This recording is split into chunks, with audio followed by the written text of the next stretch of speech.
Hi everyone, I'm Swift, and today I'm going to be talking about Elena of Avalor. Full disclosure, I am not of Hispanic descent, so if I get any of my pronunciations wrong, I am terribly sorry about it. Additionally, there are spoilers ahead for Elena of Avalor, obviously, some of Sofia the First, and a little bit of Tangled the animated series. Just a warning. When Elena of Avalor first came out, there was some buzz about the first Latina Disney princess being brought to the small screen. The spin-off series to the Disney Junior show Sofia the First, it follows the story of the princess who was trapped inside Sofia's amulet for 41 years. The show gained a small following but was never as popular as its predecessor. It suffered from pacing, tonal, and storytelling issues that held it back considerably, never quite seeming able to decide who its intended audience was or just what type of story it was trying to tell. There were criticisms about Disney's inability to choose a particular Hispanic culture for Elena to originate from, as well as judgment regarding the voice casting choices and pronunciation decisions for Elena's own name. However, whether intentional or by accident, for a children's cartoon, the show has some seriously dark tones, as Elena's world, her quest for revenge, and her treatment of others show us that we are not watching a Disney princess story, but rather a Disney villainous origin story. Elena was chronologically first introduced in the Sofia the First crossover special, Elena and the Secret of Avalor, during which we learned that the Amulet of Avalor, worn by Sofia, which connects every princess who ever has been and ever will be, has an actual princess imprisoned inside of it.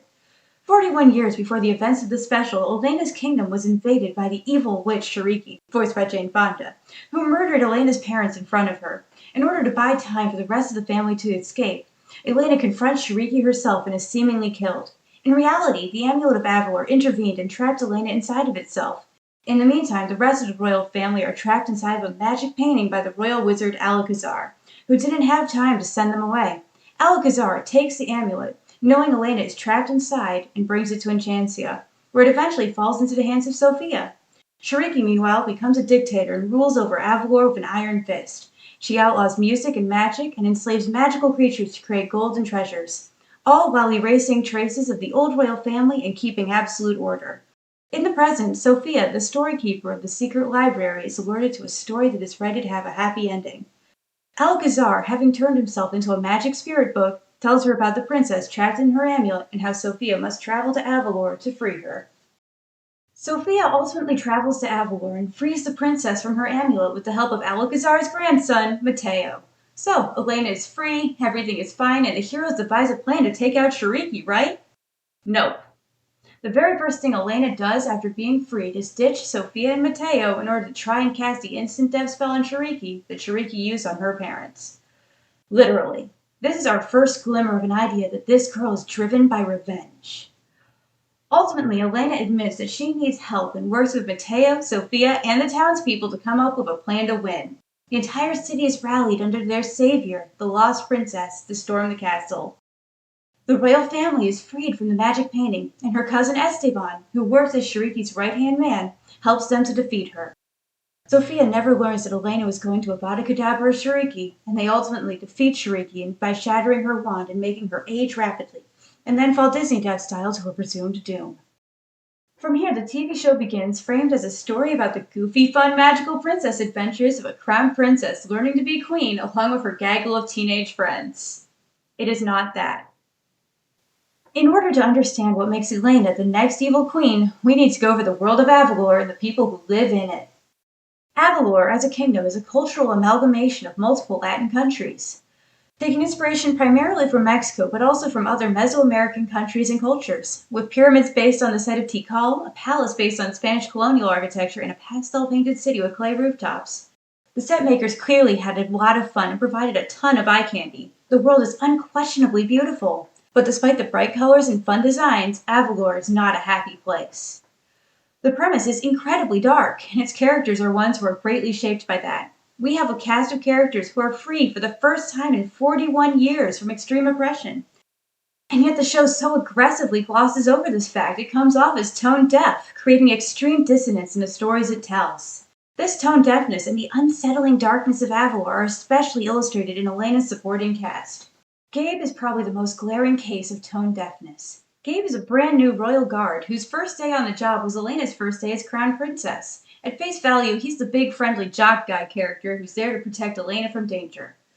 They most likely made him new to the Guard to avoid the implication that he would have been one of the guards trying to kill Elena and pals in the special, but that doesn't excuse the fact that he'd been training to be a guard for a while, and under Shiriki's rule no less. We know from the special that the guards were used to encourage the townspeople to do whatever Shiriki wanted, since we see them used to encourage the people to cheer for Sofia's family and Shiriki when they first arrive. They were also used to silence all instances of music or other annoyances and weren't afraid of going after children. We also know that the same guy who was captain of the guard under Shiriki, Captain Sandoval, is still captain of the guard under Elena until he steps down and retires. During the first Navidad special, Gabe is the only character whose family isn't present or tries to invite Elena to their Navidad party. Instead, he's all business. His work comes before his family.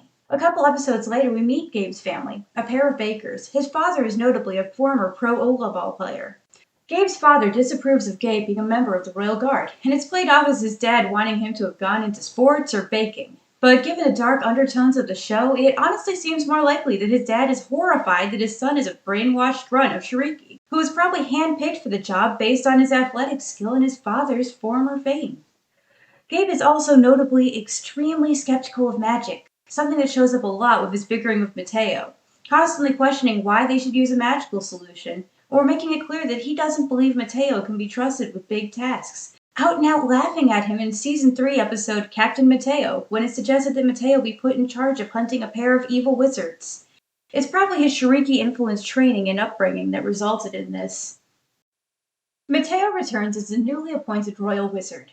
Magic, other than the magic used by Shiriki, has been illegal in Avalor for the past 41 years, and so he's entirely self-taught and reliant on his grandfather's notes. He's a timid nerd with serious insecurities about his own strength. Frequently, his magic is used as the fix-it for an episode, and in theory, he's seen as an important figure in the royal household. Except the story suggests otherwise. Despite his grandfather having been a trusted advisor to the old king, Mateo is not granted a position on the royal council, not even an honorary royal wizard one. And when not one, but 2 positions on it open up in Season 3, he is still not offered it. Whether it's other characters questioning his magic use, blaming him for any magical problems, or not believing he can fix problems that do arise, it's clear that there is an extreme distrust of magic in Avalor. Not surprising, given that Shiriki probably used it to torture people, but this is especially illustrated in the episode Wizard in Training. When the palace opens its doors to the townspeople to bring their problems forward, people flock to the royal council to seek their advice, but no one comes to Mateo. In fact, people go to Elena with their magical problems. And when someone does come to him, it's a family from a rural village.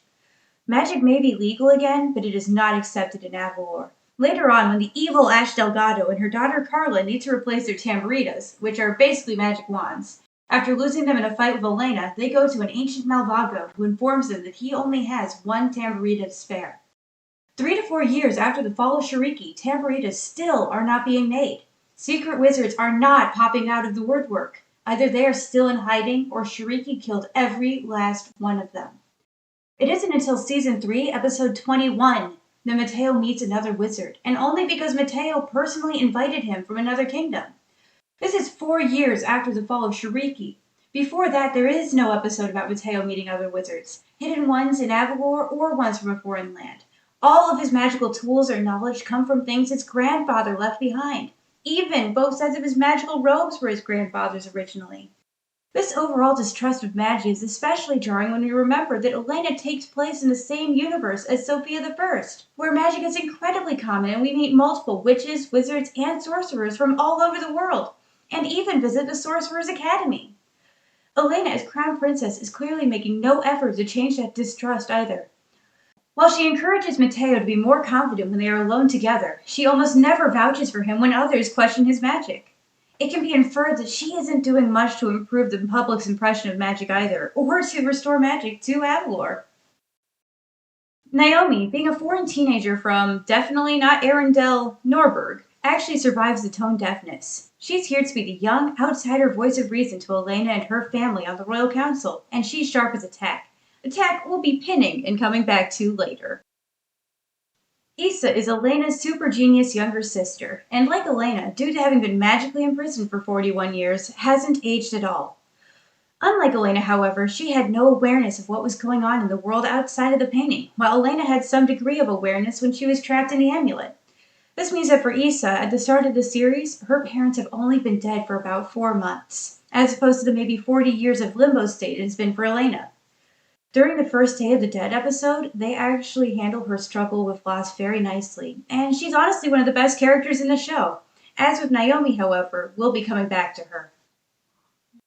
Esteban is one of the primary reasons for this video. Esteban is the Chancellor of Avalor and a member of the Royal Council. Elena's maternal cousin, Esteban, was orphaned at age 11 and taken on as a ward to Elena's grandparents. He never felt appreciated or loved by them. In his words, he felt invisible. Esteban was 16 when Shariki came to him and his best friend Victor Delgado and offered them control of Avalor. She promised Esteban that no harm would come to his family and that he would rule at her side.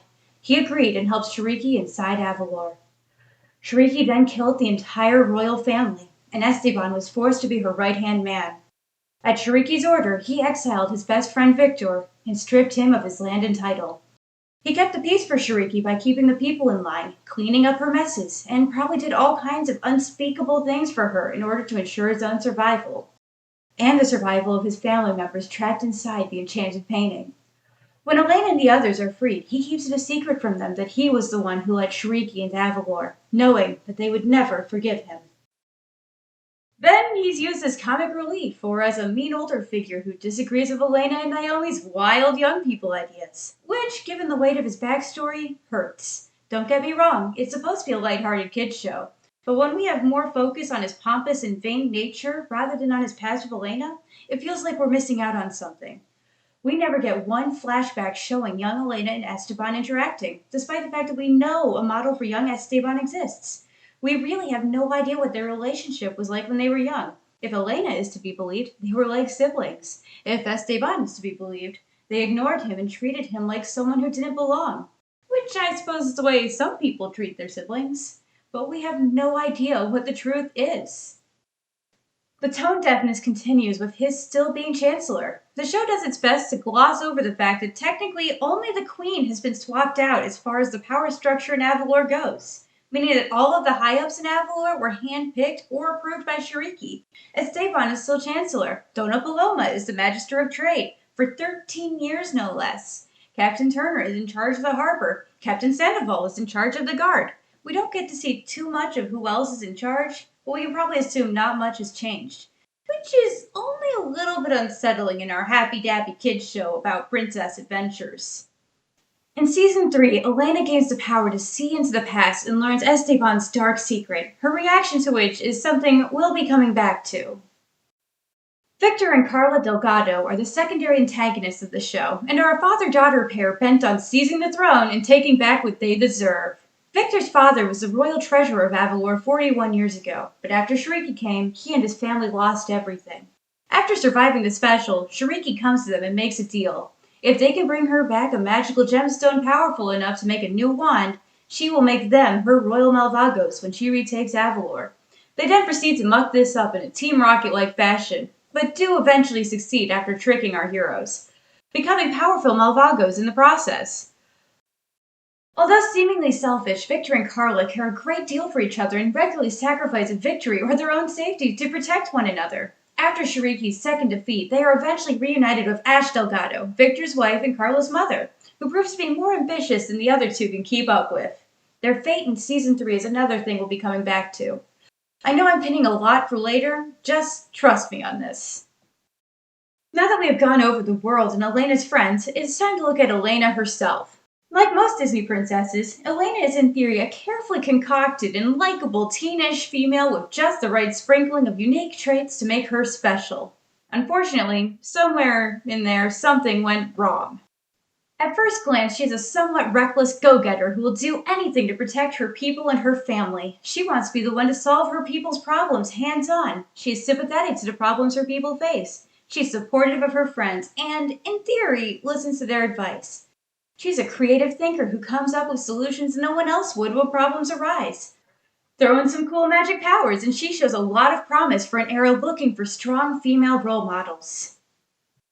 Unfortunately, she regularly overlooks the feelings of others. She assumes that they are happy because they don't directly tell her otherwise, or she places her own feelings over their own. She is easily blinded by her hatred of her enemies, and above all else, she is ruthless. And that is what makes her destined for evil. I already mentioned that her first move after being freed from the amulet was to try and kill Shariki, but that's something that's understandable. Unexpected, given that this show is supposed to be for preteens, but understandable.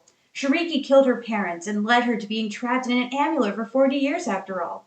She's even shown to suffer from PTSD as a result of Shariki's actions, experiencing painful flashbacks when Shariki returns and attacks. But she doesn't draw the line at Shariki. It is her treatment of the Malvago Fiero that is the first indication that something is very, very wrong. In the Season 1 episode Spellbound, a Malvago named Fiero attacks the castle during Mateo's royal wizard ceremony in order to steal his grandfather's magic spellbook. Fiero's specialty is turning people to stone, using a spell that must be undone by the next sunrise or it becomes permanent. Everyone in the castle is turned to stone apart from our 4 heroes, and so naturally they rush to make a potion to fix this. Ultimately, Mateo fights Fiero and counterspells his Medusa spell, turning Fiero to stone. Now, when I first watched this, my assumption was that they turned Fiero back to flesh and then sent him to wizard jail. Ha! Instead, I was surprised to find Fiero, a statue, in the royal garden in the background of multiple episodes. In fact, in episode 21, Realm of the Jackwins, Elena straight up leans on him while bragging about defeating him. He remains a statue, in fact, for almost 2 years before the Delgados manage to free him, a fact confirmed by the passing of 2 Day of the Dead episodes. Initially, I took this as a weird, dark comedic choice, until Elena started adding to her statue collection in Season 3. The next concerning thing after Fiero is her use of the Scepter of Light. The Scepter of Light is an ancient Maruvian artifact that somehow came to be the Royal Scepter of Avalor. For most people, the scepter is just a sparkly rock on a stick, but after spending 41 years in the Amulet of Avalor, Elena gained some magical abilities, the primary one being the ability to wield the Scepter of Light. The Scepter of Light is extremely powerful and has quite the list of spells it can do, but these powers come at a cost, literally using Elena's life force as a battery. Yeah, in most kid shows, that's usually an indicator that this is an evil magic item. Not in Elena. Initially, Elena really only knows 2 spells, Glow and Blaze. Glow is basically a flashlight. We'll get back to Blaze. The first time Elena uses the Scepter's powers is to defeat the evil moth fairy Orizaba. Orizaba's goal is to bring eternal night to Avalor. As a creature made out of magical darkness, she is weak to magical light. Elena figures this out and uses the glow spell, which, when used against Orizaba, causes her to literally smoke and disintegrate, being incinerated back to his spirit world. Elena's scepter, we later learned, did permanent damage to Orizaba, forever burning holes in her wings. After this fight, Elena spends the next 2 days in a coma. At first, Elena is cautious with her scepter use, training to be stronger and not pass out when she uses it. Once she gets a handle on things, though, the spell we see her use the most is Blaze, even after she adds other spells to her library. Blaze is basically a fiery laser beam that destroys anything it hits. At first it's just a quick shot, but as she grows stronger, Elena is able to concentrate it into a beam of fiery energy. Roughly half the time, it is the spell Elena will use first when going into a fight, so that while Mateo is using disarming spells or sleep spells, Elena is using the instant death spell on the same enemy from the get-go.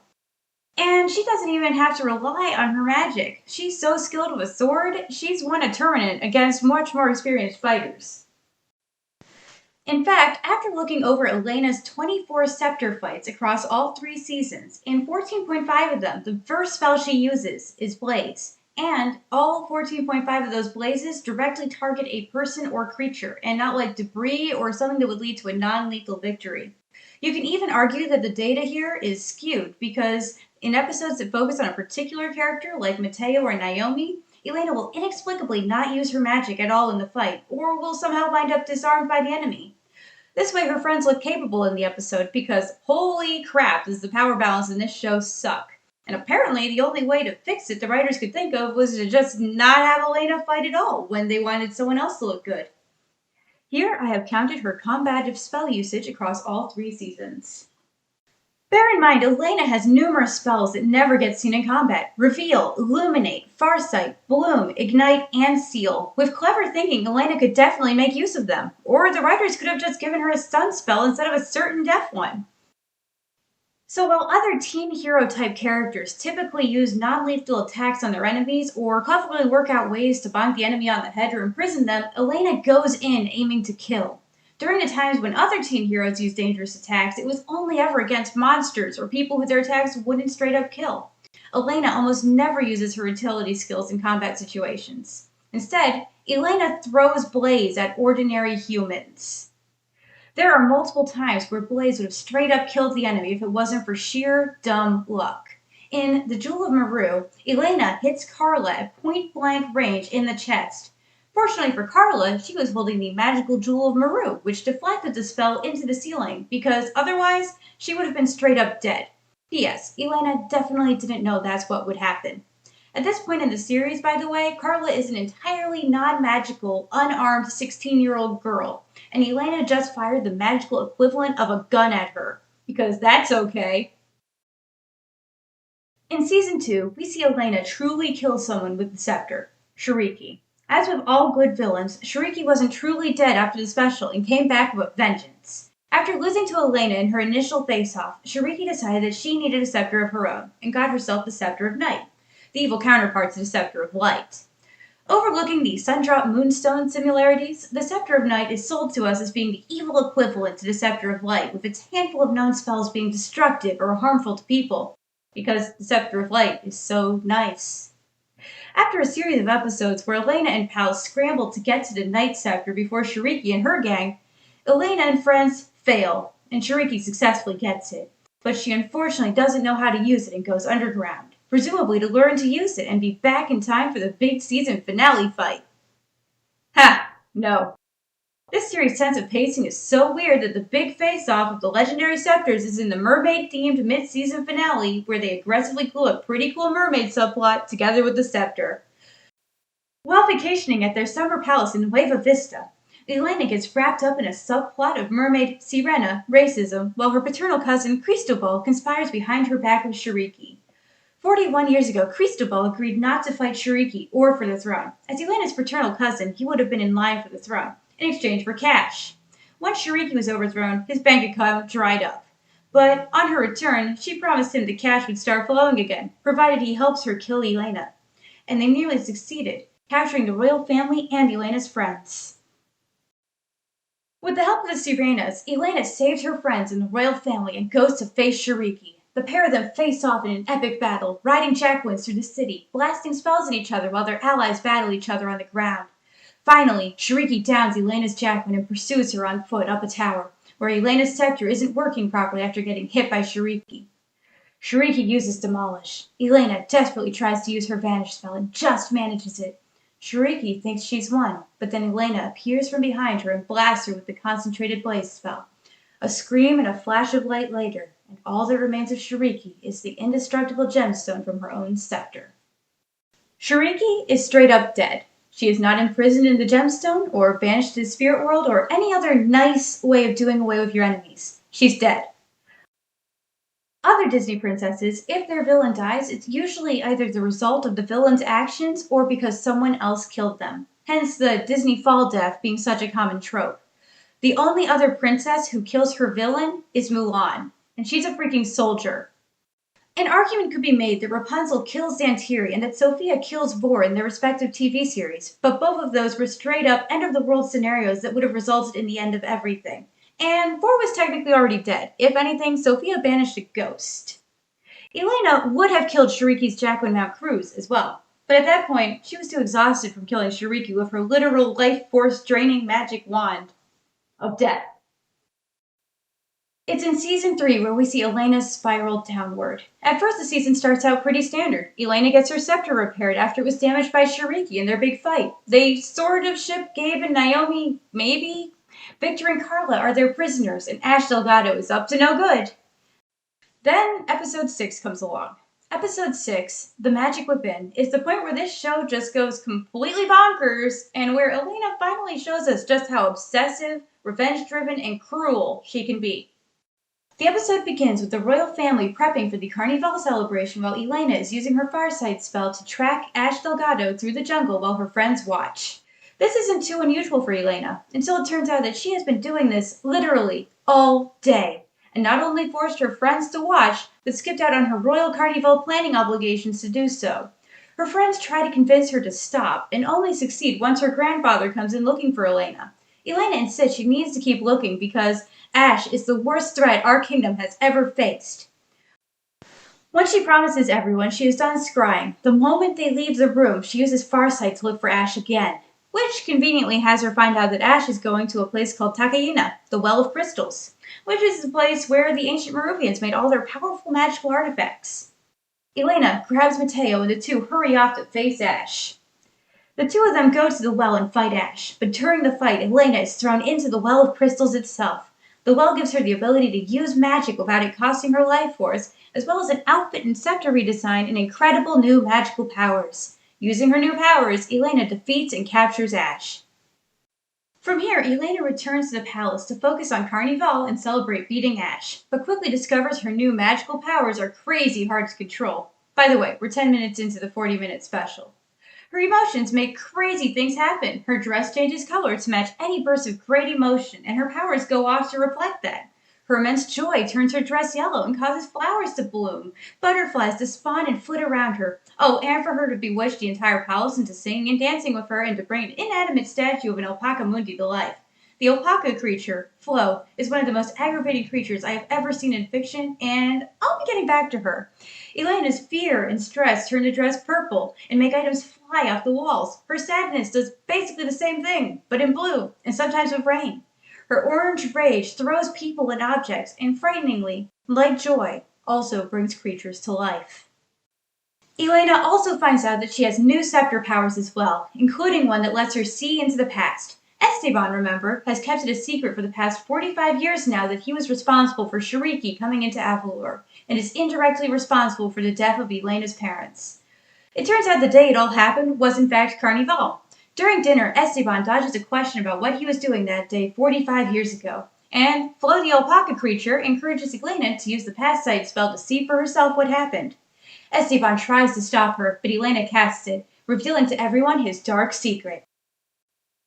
Esteban is arrested and taunted by the Delgados, but is certain that his family will forgive him after all the good he has done to make up for his sins. He is brought before the Grand Council to try and justify his actions. I could never be happy living here, knowing you're locked away in the dungeon. So I propose that this council sentence you to exile.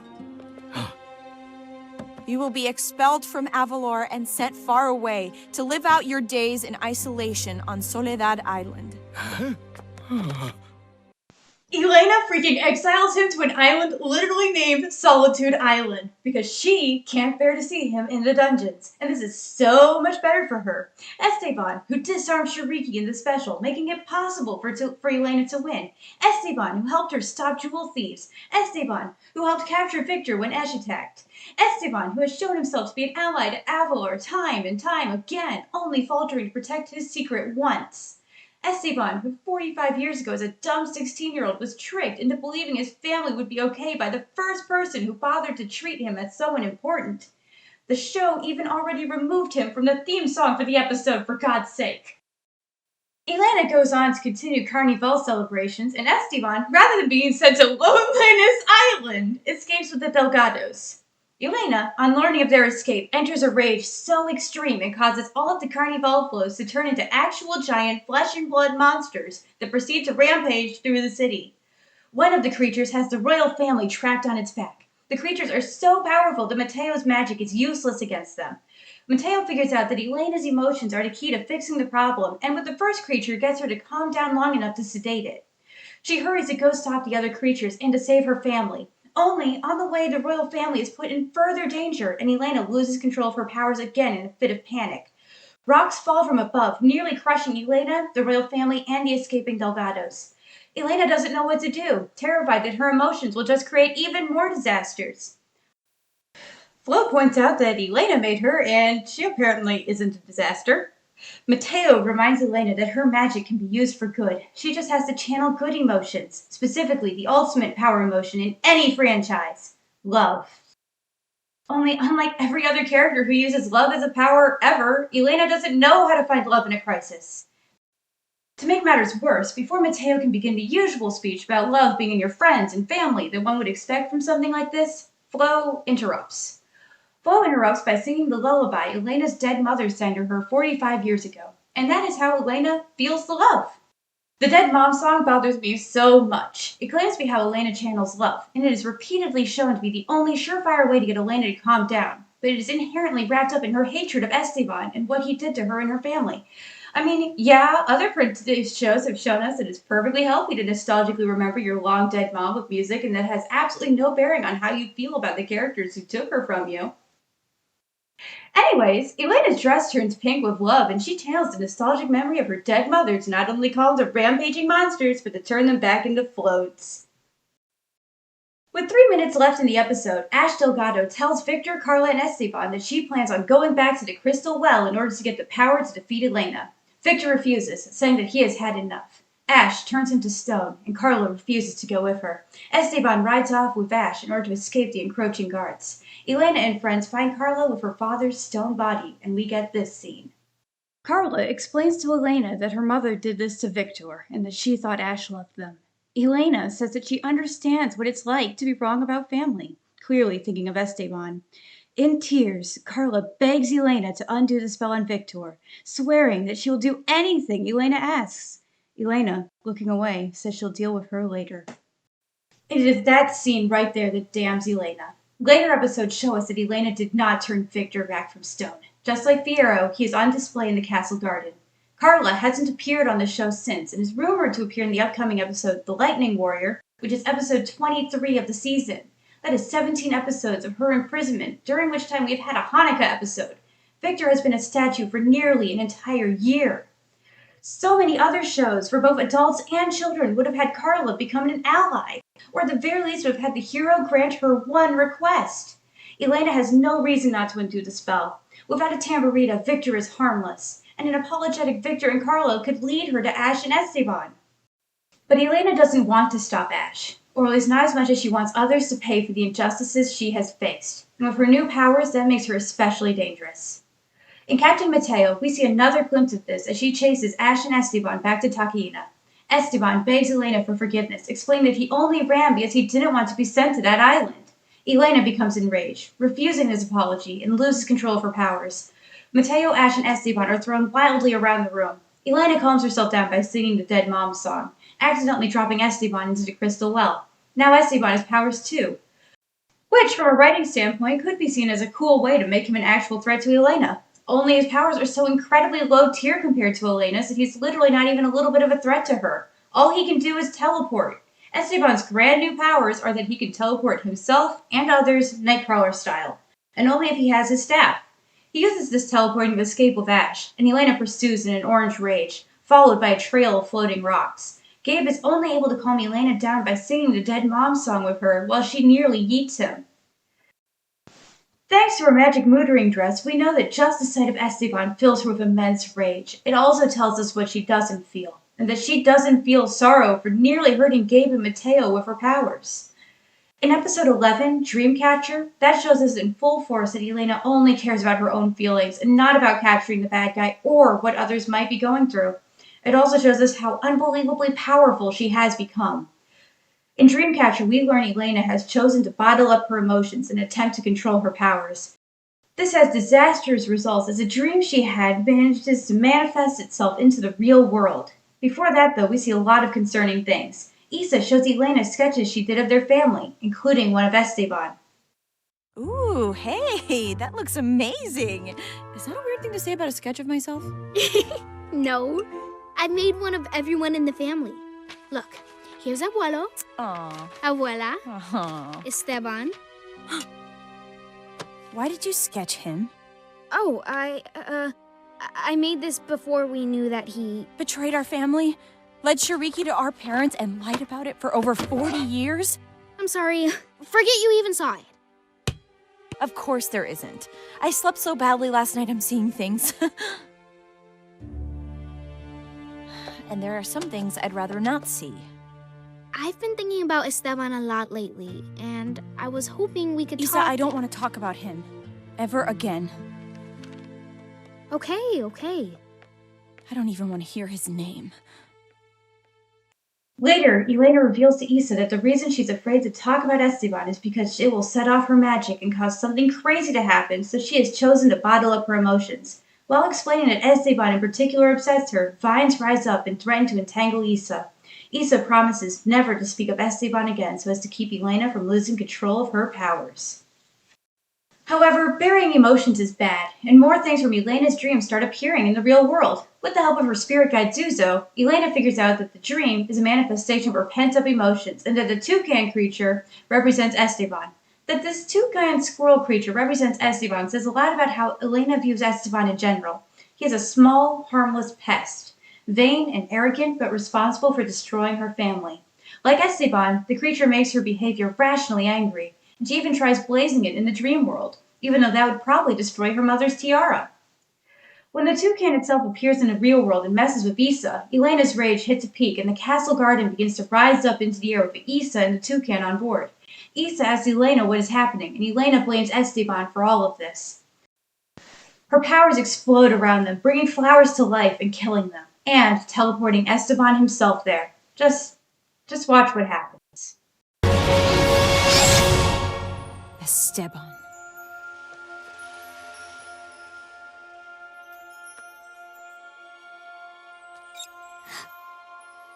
Helena, I will do anything to make things right between us. I will tell you where to find Ash and Sopilote. Please, just listen. No. It's time for you to listen. What you did to our family, to our kingdom, it makes me feel furious and hurt and disappointed. And I miss you, and I'm angry at myself for missing you. But more than anything, I'm just so sad.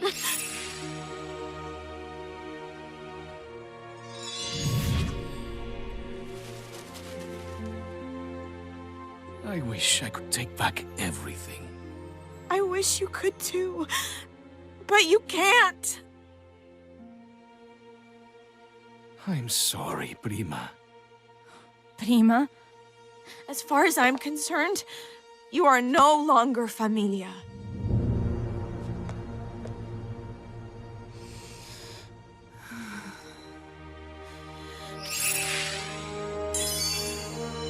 Helena?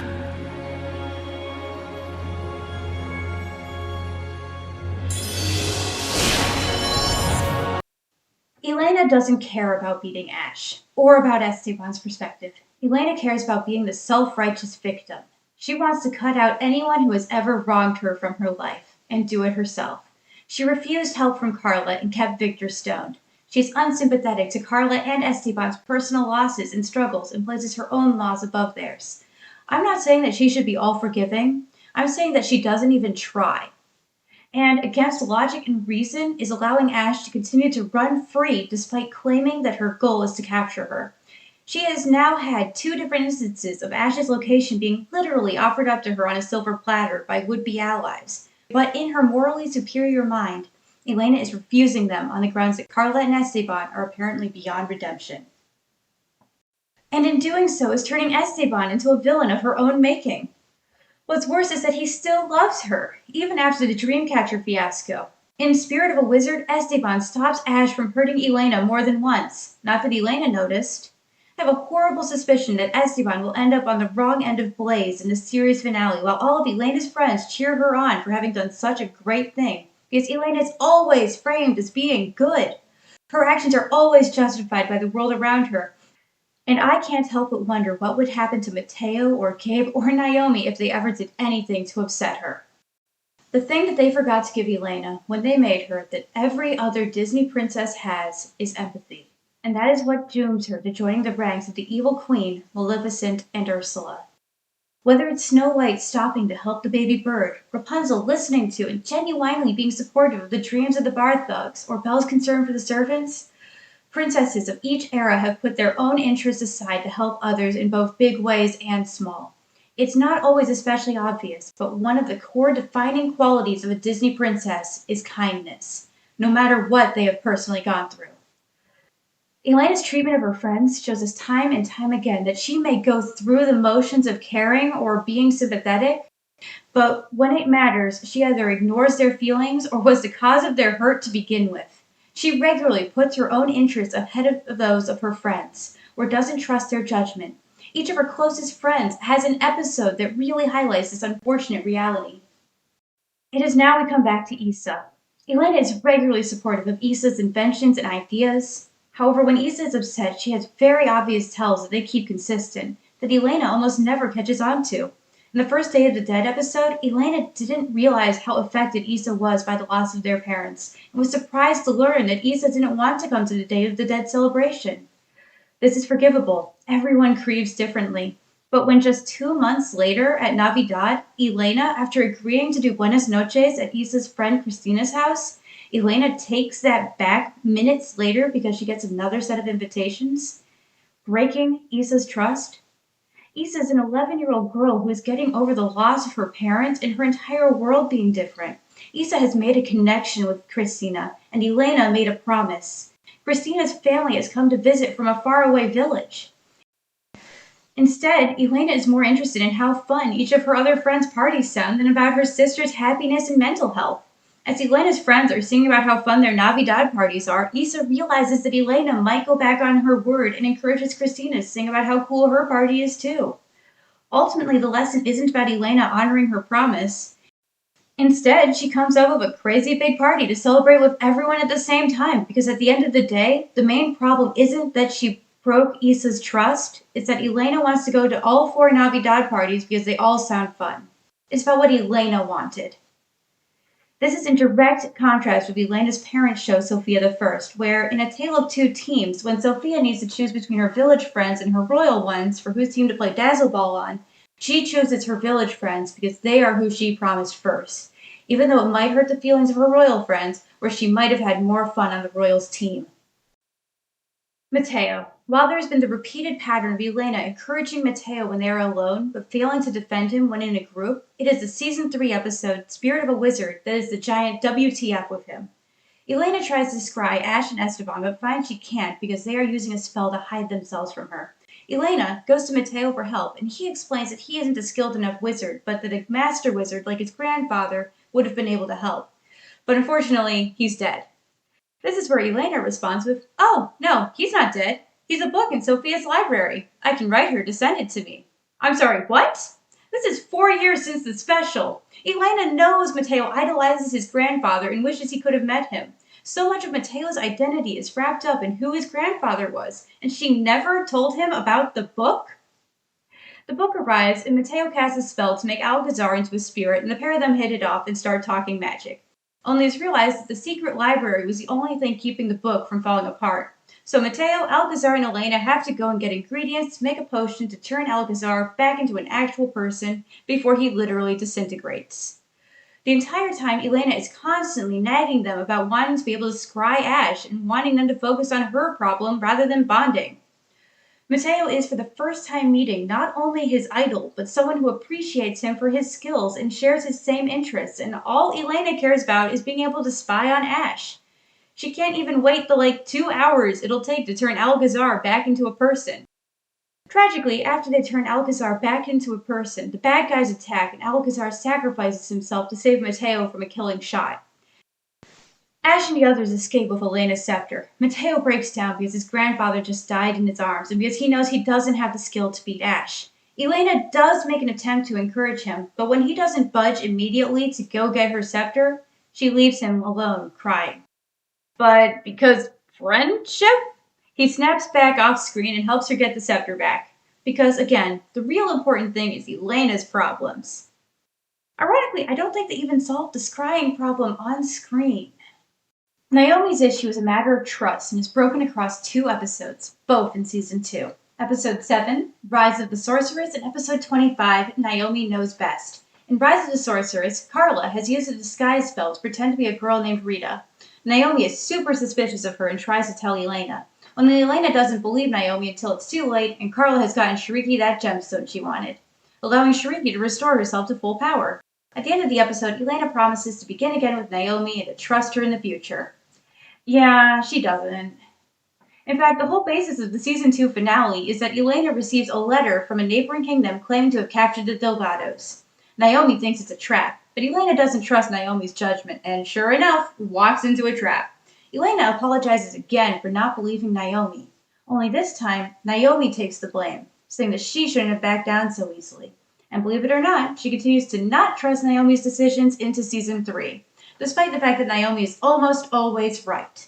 It's especially painful to watch when we consider that at the same time that this is airing, Rapunzel and Cassandra go through a similar struggle in Tangled the animated series. Only there, Rapunzel is shown to grow and change and learn to trust Cass's judgment. Elena, on the other hand... Gabe's is honestly the worst of them all. With Gabe, Elena is actually usually pretty chill, up until that cursed season 3 episode, Captain Mateo. In this episode, Dona Paloma, this snooty rich lady, has been chosen to replace Esteban on the Royal Council. She proposes that Mateo be put in charge of hunting down Ash and Esteban instead of Gabe. Gabe can't believe it and argues he's the better pick. The Royal Council votes, and Naomi sides with Gabe. Elena, however, votes in favor of Mateo. And Mateo isn't just put in charge of this mission, he's made the new captain of the guard. Gabe storms out because the job title he spent years earning and had a whole episode where he proved he deserved it just got hand-waved over by Elena's creepy bureaucratic decisions. Elena finds him in another room, and when he tries to leave, she draws her scepter on him to make him stay and listen to her. Yeah, she drew her magical gun equivalent on him. She explains to him that he's just not capable of handling magical problems, so it had to be Mateo, and how Gabe needs to understand that. Gabe apologizes for getting upset and letting his emotions get the best of him. Ultimately, by the end of the episode, he's reinstated as captain of the guard, and Mateo is made an advisor to the guard like it probably should have been at the beginning. But the way Elena so casually messed with her friend's life, and not only threatened him when he questioned it, but also got him to apologize for something that's her fault, is just twisted. Elena repeatedly puts her own interests ahead of her friends, gaslights them into apologizing for things that were her fault, and threatens them when they step out of line. She locks them into their roles. Issa is forever the helpless younger sister. Esteban is the chancellor. His role is to execute Elena's commands but not argue with her despite his years of experience. Gabe is the guard who is not meant to question her. Mateo is only meant to give advice on magical issues and shoot when told. Naomi is supposed to be the opposing voice, but she practically gets written out of season 3 when it's clear that she would have disagreed with what Elena was doing. Regularly on their adventures, she only brings the friends that are inherently useful to the mission. She'll bring Mateo but not Naomi on a mission that they know is magical, or Naomi but not Mateo when it is an issue with the common people, rather than bringing both of them because she enjoys their advice and company. She sees her friends as tools. Sure, she seems to enjoy spending time with them, but she recognizes their inherent usefulness over their feelings and well-being. Right from the Sofia the First special, we see this. Elena explains that what she needed to free herself was a princess young enough to get close to Shariki, but brave and clever enough to get her out. She vetted probably dozens of princesses before choosing Sofia, and then she immediately ditched the girl she'd been watching and helping through the amulet for 2 years, and ran headfirst to face Shariki, despite knowing full well that Sofia's family was at the palace, and that would put them in danger. But Sofia was just a means to an end. That's not what friends do. That's not what a good person does. It's what a villain does. Now, the show is still ongoing. Thanks to COVID-19, the production of the final season got seriously delayed. But the way I see it, I see the series ending in one of 2 ways. Way 1, Esteban and Elena are forced to work together to stop Ash, who has gained ultimate power. Elena finally realizes Esteban is a good dude and forgives him. Or way 2, Esteban is the big bad for the finale and Elena blazes him. I have a very, very, very bad feeling that the show is going to go with the second option. And believe me, I usually try to be very optimistic about TV, especially kids' TV. But if Elena kills Esteban, that's it. That's the point of no return. She's evil, if she isn't already. Let's consider Elena as a villain now. Most Disney villains don't have much in the way of backstory, or it's kept intentionally shrouded, and their motives vary a ton. We're going to instead compare Elena to other villains in her archetype, the evil queen or princess. Like the likes of Queen Grimhild, the evil queen, Maleficent, Jadis, the White Witch, Princess Azula, Daenerys Targaryen, Queen of Ashes, and Lady Edelgard von Hraesvelg. We have been over her self-righteousness, refusing to accept aid from anyone who has ever done anything she views as wrong. Elena has shown her obsessive nature much the same way as the evil queen, spending an entire day scrying her enemies, trying to pursue them when it would only get herself or her friends hurt. Especially after turning on Esteban, she's extremely self-victimizing, constantly bringing up the murder of her parents, even when talking to others who have lost someone to Shariki or other conflict and disregarding their losses. Her treatment of Carla is downright tyrannical, refusing to turn Victor back to flesh. I'm reminded of how Maleficent torments Prince Philip when she's imprisoned him, and the gaslighting of her friends, especially making Gabe apologize when she took his livelihood away, is manipulative in a similar way to how Azula treats her friends. And then there's the savior complex, which I haven't even touched on yet. A savior complex isn't an inherently bad thing, and it's frequently a trait given to heroes, but when it's coupled with all these other traits, it becomes a vehicle for some frightening behaviors. The very appearance of Elena inspired the people of Avalor to finally rise up and overthrow Shariki, and she regularly believes she's the only one who can protect her people, and that it is her responsibility to stop Shariki and any other threats to the kingdom. Throw in the fact that Elena is the only person who can wield an ancient magical scepter that she believes can only be wielded by good magic, it is clear that Elena sees herself as the grand hero of her people, wielding her scepter to keep them safe from harm. Elena believes she can do no wrong because she unquestionably is the hero of the day. Because she believes this, her actions will always be justified in her mind. Not unlike Daenerys and Edelgard, who justify all of their murderous actions with the idea that they are meant to save the underprivileged. It is not a far stretch to say that she'll keep adding to her statue garden. After all, Fiyero and Victor were enemies of the state, and you don't have to feed statues. Give it a few years, and her garden might start to resemble that of the White Witch. She might not even need Mateo or another wizard to make people into statues. With her powers, she might just be able to do it herself. One also can't help but notice certain visual similarities she started to share with Shariki after falling in the crystal well. Earlier I mentioned that Elena and her scepter got a redesign. What I did not mention is that the redesigned scepter strongly resembles Shariki's magic wand. Clear-colored crystals were a major part of Shariki's design palette, her throne being literally made out of diamonds. So giving the same design element to Elena seems like an odd choice. And while we haven't seen a true green color for her dress or her emotions, teal is the color of serenity and true calm, and is a color worn when she has complete control of her powers.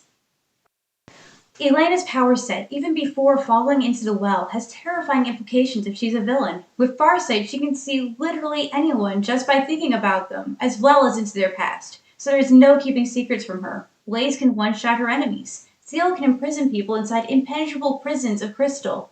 With the well magic thrown in, who's to say how limitless her power is?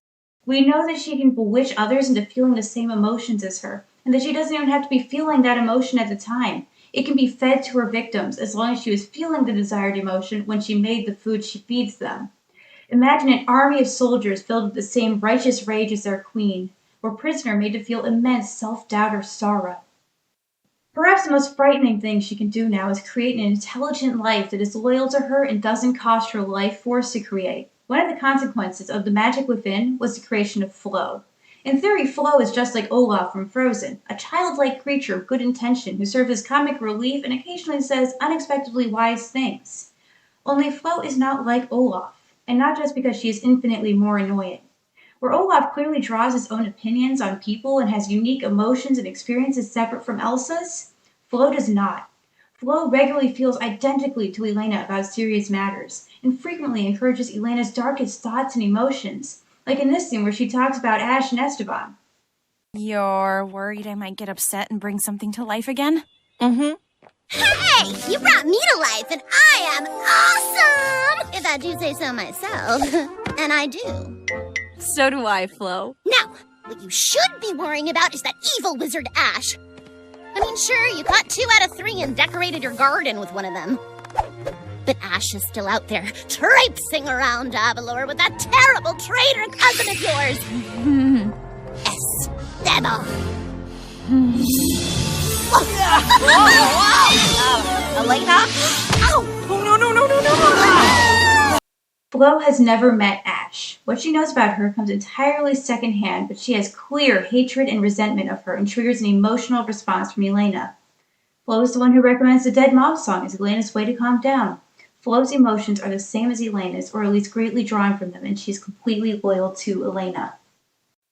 We already know that Elena can make sculptures of any size into flesh and blood creatures. Now imagine an army of them, each one intelligent, loyal, and feel just as strongly about destroying the enemy as Elena does. And unlike Elsa's creations, they are not limited by cold weather. They can take the shape of any creature, real or imagined. It's not even clear if they need to eat. Granted, when she brought Flo and the monsters to life, it was by accident, but who's to say she couldn't learn to do it intentionally? Avalor City and the palace are already covered in sculptures of javelins and sunbirds. Imagine Elena utilizing those. And then there's the fact that almost no one can feasibly defeat her. Ash and Esteban are hopelessly outclassed by Elena. We already know that Elena decks Mateo in a fight, and a Princess v Princess, Elena destroys Elsa, possibly even Fifth Spirit Elsa. Elena's given pause by second incantation Rapunzel, but then probably still blazes her. Fourth incantation Rapunzel might be able to give her a run for her money. A hero typically fights at a disadvantage. A villain comes from a position of power. Elena has always been the one in power, even when she fought and killed Shiriki. Elena knew twice as many scepter spells as Shiriki, had more practice with a scepter, and was used to the life force training, whereas Shiriki was not. I can only hope that she doesn't kill Esteban. But even if she doesn't, Elena is already on an incredibly dark path. It makes me so angry.